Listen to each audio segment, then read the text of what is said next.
ใกล้ออกพรรษามองเห็นป่า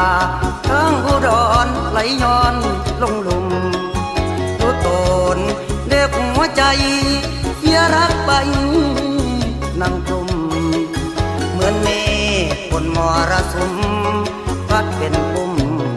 ลอยบนโอบลมลวงตาปล่อยขึ้นฟ้าเบื้องบนเสียงคนหล่นทุกคนร้องชัยโยเสียงบาดใจคล้ายๆกับเสียงโห่เหมือนชัยโยแต่เจ้าบ่าวเดินไปพรรษาไกลมีใจจงหัวเบาเรา3 เดือนผ่านแล้วจากลาลำบาดบัง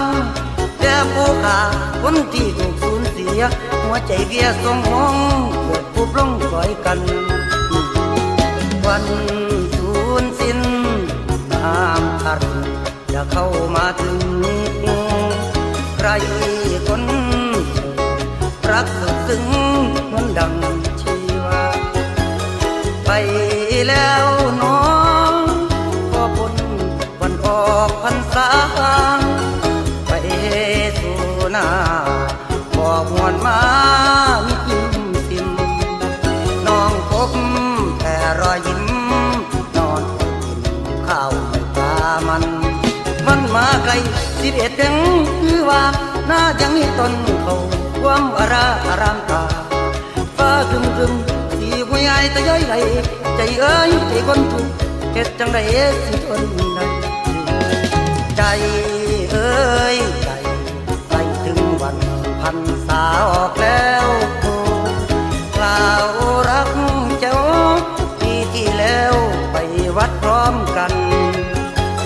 เห็นโคมไฟเป็นตะไลเสียงผู้ดังลั่นความหนาวเริ่มกดดันปีนี้นั้นต้องไปคนเดียวโอ้ละน้อสายลมจะโชยมาข้าวในนาถึงคราจะรอคงเที่ยวสุด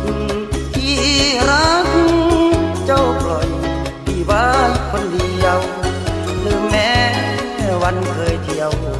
ก็แค่เที่ยวเมื่อคราวลำฟังลมเจ้าหนาวมาฟังคนผิดหวังนังเสือบัดลมเจ้าเป่าหูสู้ฮักแน่นโบกันแน่นกันพอเพิ่นสู้ขอบางเงินอายอยากเบิ้นดูคือบ้า